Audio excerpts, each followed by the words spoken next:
Hello, guys and dolls.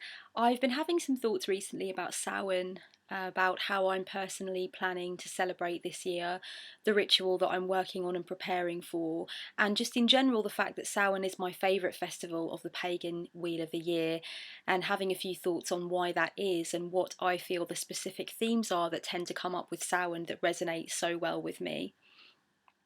The main theme that I've noticed pagans and witches kind of adhere to and agree on is the theme of death and honouring the ancestors, honouring those that have passed on, and thinking about the thinning of the veil between the worlds, that kind of thing. And I definitely do this kind of work and I definitely think about these kinds of things. But Samhain means a lot more to me than that. Obviously, there's more than just the power of physical, literal, material death. There's also the power, obviously, of metaphorical death and the power of rebirth into a different phase of our lives. And this is the kind of theme that I really tap into with Samhain, and I think that's why it does so much for me spiritually as a festival and as an opportunity to kind of take stock and think about what I've lost and what's been won and what's next for me and why everything kind of panned out the way it did and what I can do in the future to honour the death of certain relationships, certain phases of my life, certain feelings or standpoints I had that now are no longer with me or that I've kind of shed off. Like a snake would shed skin, I guess you could say. So I think Samhain is really that kind of festival for me, and it's that kind of time.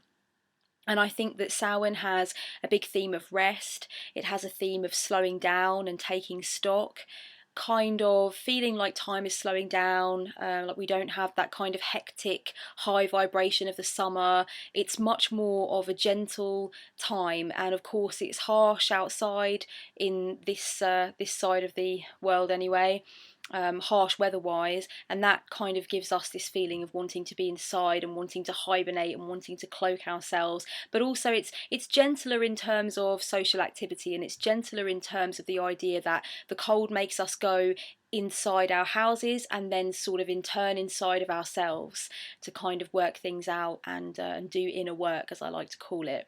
And I think Samhain helps me to take stock personally. It seems to always naturally be that time of year for me, even before I was aware of the pagan wheel of the year, when I would sit down and take stock and reassess and make sense of what had happened over the course of the year, particularly during the summer months when it feels like it's go, go, go, and you've really got no time to analyse or explore what unfolded and why you acted the way you did, or how you did the things you did, or what you enjoyed, or what you could do better next time. Whatever it is, you don't really feel, I certainly don't personally feel, that I've got the time to invest until that area between autumn equinox and Samhain.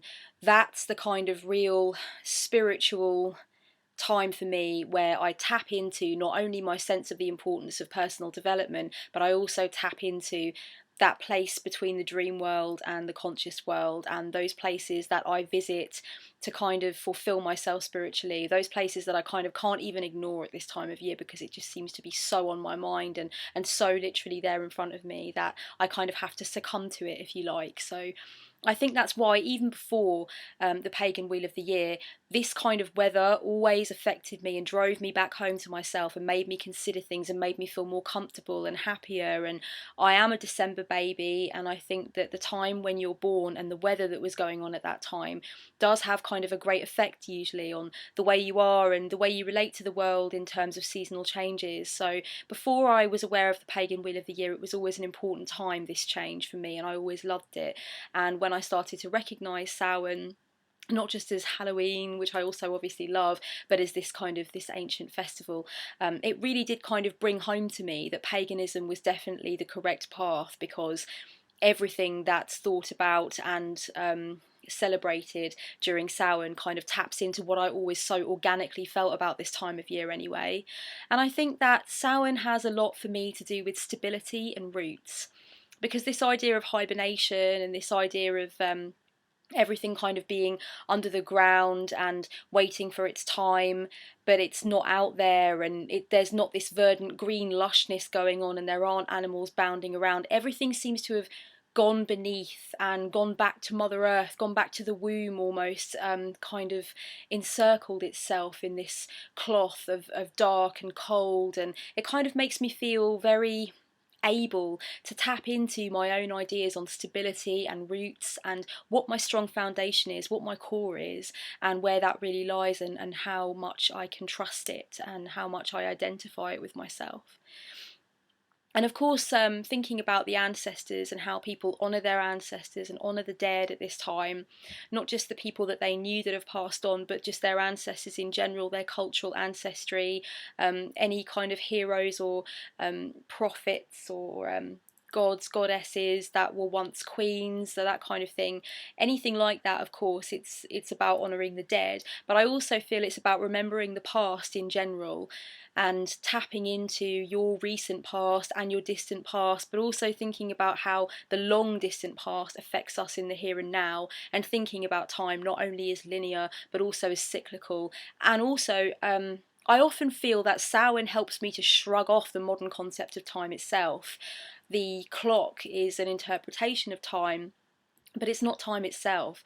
And I think for anyone who's done any great deal of spiritual or mental exploration and really pushed themselves and pushed those boundaries in that sense, they have recognised that time is not only a linear structure whereby you work out when to wake up, when to go to work and when to come home.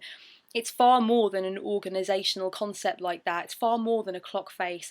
It actually, for me, it drips and it changes and it floats and it pins me down and then it disperses, and it's much more of an abstract, complex thing than we have decided it is through making it into the clock face and making that all it is.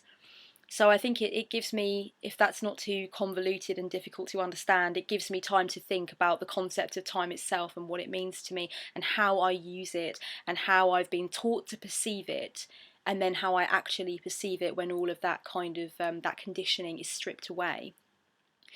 And I think that remembering the past also taps into mourning quite a lot.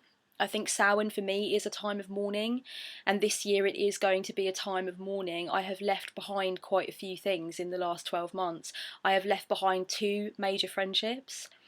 Different things, different reasons, different circumstances, but I feel that Samhain is going to be my time to kind of ritualistically recognise that and say goodbye to it and make my peace with it, and that's kind of tying into my shadow work as well. I've left behind a way of life. I've come back to certain aspects of my spirituality that I hadn't actually tapped into or accepted for quite some time. So for me, it's a lot to do with, it's going to be this year certainly a lot to do with mourning certain facets of myself and aspects of my life that have made their way into the metaphorical ground. And I feel that ritual will be used very much to pertain to that and tap into it. And I think that's really important with Samhain. I think that a lot of things can be put to bed, if you like, during this season. It does give us that time, as I said, to take stock and to kind of put certain things to bed. So for me, that's going to be what it's about this year on a major level. And saying goodbye, of course, taps into that. Making your peace with something and not carrying that bitterness inside you, but using Samhain as a time to kind of get that last load of crap out. Cleanse yourself, revitalise yourself, recognise that there's a difference between anger and bitterness. Anger you can use, anger you can expound and expel. Anger allows you to be assertive, allows you to be true to yourself. But anger is the first part usually of a long process. It's not where you drop anchor. If you drop anchor at anger, then it becomes bitterness. And Samhain kind of gives me that chance to make sure that none of my anger, my passion, my fear, my desire to express my negative emotions, if you like, make sure that none of that manifests itself and starts to fester as bitterness. Bitterness is what I don't want. Bitterness is anger that hasn't been done properly, in my opinion, that's been left to fester and rot, and I don't want that. So it's my time to expound all that last phase of anger and disappointment and give it a proper funeral. Another theme for me with Samhain, particularly this year, is the actual literal dark, and what a healing effect that can have, and the power that it has, and the different mindset that it takes us into. And it's really important for me this year because I mean, I don't know how ready and willing I am to admit this on YouTube, but I'm going to. I'm actually very scared of the dark. I have an overactive imagination. So I can only deal with the dark in certain circumstances, namely when there are other people around. If we're camping out in the woods and the fire dies down, if there are people around, I'm not concerned. If I'm sleeping in my room at night with my boyfriend there, I'm not concerned. But on my own, I'll definitely have to turn every single light on the stairs on the way up and then turn it down on the way down. I need light to follow me wherever I go in the house if it's dark. I need light in my room if I'm sleeping alone. Because I do have this very active imagination, and that's something that I'll talk more about at another time. But I'm going to use some of my Samhain quality time to tap into this idea that I'm afraid of the dark and to try not to be, because, you know, my pagan ancestors would be rolling their eyes right now thinking about how I'm claiming to be a pagan and I'm afraid of the dark. I'm sure that that's the case. I mean, why are we afraid of the dark? We came from the womb, we came from the darkness, we came from the great spirit, the great mother, the great all, and that's where we're going back to. And yet I crap my pants every time somebody turns the light off and leaves me without asking me if it's okay. Like, freaks me out if somebody turns the hall light off and I'm in the living room, because then I know I've got to make that like 5-second run to the hall light to turn it on. That's how bad it is. Um, so I wouldn't say it affects my life in any really debilitating way, but yeah, I'm afraid of the dark, and I think that this Samhain I'm going to try and start working on some techniques to help myself get over that, because I think that I embrace a lot about the dark, about the metaphorical dark, but when it comes to real darkness, even though I'm a nighttime kind of girl, in the fact that I'm very much carpe noctem, not carpe diem, I tend to do my best writing at night, my creative side comes alive at night, I've had my best conversations at night, I go to raves that go on all night, you know, we're all there together in the morning seeing the sun come up. So yeah, a lot of my life happens at night, and at night is where I'm at my most excited and my most vitalised, but I'm afraid of the dark. I'm afraid of being alone in the dark. So yeah, that I would like to deal with. And also, just finally, I'm starting to think of Samhain as a festival that's a lot to do with silence, I think. And I think, as I said earlier in this video about the summer season dying down, everybody being a lot less excitable, a lot less things happening in general, much more sort of quiet, the desire to be inside, the desire maybe to communicate in small groups rather than having great big gatherings, this kind of thing kind of lends itself very much to the idea that silence is a beautiful tool and that silence has a deep healing power. And I think that there could stand to be a little bit more silence in my life, definitely. And I think lately, in fact, a few nights ago, was when I really started thinking about this, because I was craving silence. I live in a very kind of manic house. My housemate is a musician, he has a band, he's a friend of mine. My boyfriend makes music.